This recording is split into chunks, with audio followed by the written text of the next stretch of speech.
예정됐던 일정은 오는 18일부터 5박 7일간의 독일, 덴마크 순방이었습니다. 독일은 국빈 방문이기까지 했는데 일정 나흘 전 전면 연기는 매우 이례적입니다. 몇몇 기업은 상대 국가에 이미 선발대까지 파견했습니다. 대한상공회의소와 한국경제인협회는 긴급 안내 통보를 통해 MOU 체결식, 비즈니스 라운드 테이블, 비즈니스 포럼 등을 연기한다고 밝혔습니다. 기업 관계자들은 항공 숙박 등 위약금 발생은 물론 연기 사유를 말할 수 없어 난감하다. 사실상 취소 아니냐는 불평을 쏟아냈습니다. 당초 독일에서는 첨단 기술 동맹을 구축하고 덴마크와는 제약 바이오 협력 강화가 대통령실이 제시한 목표였습니다. 윤석열 대통령은 그동안 제1호 영업사원을 자처하며 비즈니스 외교를 강조해왔는데 순방 연기 이후로 해당 국가에는 의사파업 등으로 인한 국정 운영 불안과 북한 도발 등을 전한 것으로 알려졌습니다. 외교적으로도 논란을 남겼습니다. 갑작스런 연기 통보를 받은 순방 준비팀도 정말 이런 적은 처음이라며 중동 국가나 북한이 하는 식의 외교 방식이라고 탄식했습니다. 상대 국가에선 우리 측이 밝힌 연기 사유에 대해 미심쩍어하는 반응을 보인 것으로도 알려졌습니다. 확실한 아젠다가 있는가에 대한 논란이 있었음에도 불구하고 국가와의 약속이기 때문에 사실은 갔어야 되는 것인데 불과 4, 5일을 두고 이것을 취소했다는 것은 외교적 결례라고 볼 수 있고요. 대통령실이 순방 연기와 관련해 여러 요인을 검토한 것으로만 알려졌을 뿐 구체적 이유를 밝히지 않으면서 김건희 여사가 다시 주목받았습니다. 김 여사는 지난해 12월 중순 네덜란드 순방 이후 공개 행보를 보이지 않았는데 취임 후 윤 대통령의 16차례 해외 순방 중 한 번만 빼고 모두 동행했습니다. 김건희 여사가 어떤 공개 행보를 안 하고 사실상 잠행 상태로 있는 상황인데 독일 방문을 지금 하신다고 하는데 지금 또 이제 뭔가 할 만하다 싶으니까 또 해외로 나가시는 것 같습니다. 김 여사의 동행 여부와 행보에 대한 논란 자체가 총선을 앞둔 여당에 부담이 될 수 있습니다. 실제로 대통령실에서 순방 연기를 통보하는 순간까지도 김 여사 동행 여부를 결정하지 않아서 순방 국가에서 의정가 일정 조율 등에 대해 답답함을 호소한 걸로 알려졌습니다. MBC 뉴스 김민찬입니다.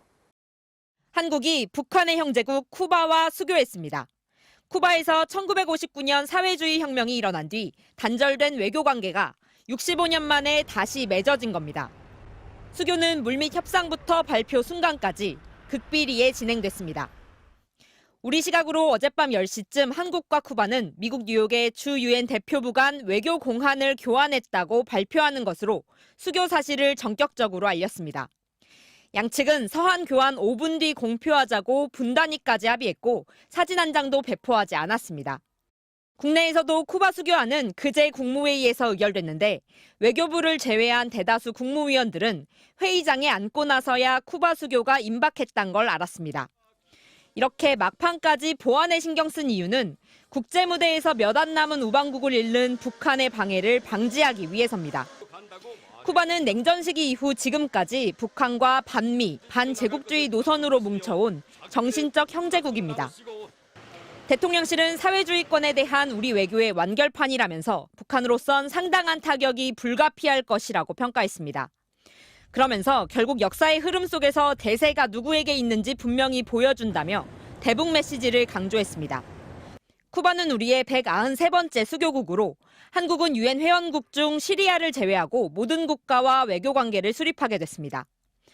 우리 대중남미 외교를 강화하는 중요한 전환점이자 글로벌 중추국가로서 우리의 외교 지평을 더욱 확장하는 데 기여할 것으로 북한은 아직 한국과 쿠바의 수교에 침묵하고 있습니다. 다만 북한 매체가 오늘 북한 주재 외교단 소식을 전하면서 쿠바를 이례적으로 언급하지 않아 북한이 애둘러 불쾌감을 드러냈다는 해석이 나옵니다. MBC 뉴스 신서아입니다. 북한의 최근 무력 도발에 대해 윤재옥 국민의힘 원내대표는 우리 총선을 앞두고 여당의 불리한 여론을 조성하는 것이라며 민주당이 띄우고 있는 북풍 음모론과는 정반대라고 말했습니다. 이어 그릇된 주장으로 국민을 분열시키고 북한의 안보 위협에 대응하는 정부를 음해하는 민주당의 모습이 최근 북한 모습과 궤를 같이 하고 있다고 맹공했습니다. 북한의 위협 속에서도 정부가 쿠바와의 수교를 이뤄냈다며 윤석열 정부의 외교력이 또 한 번 빛을 발하고 있다고 평가했습니다.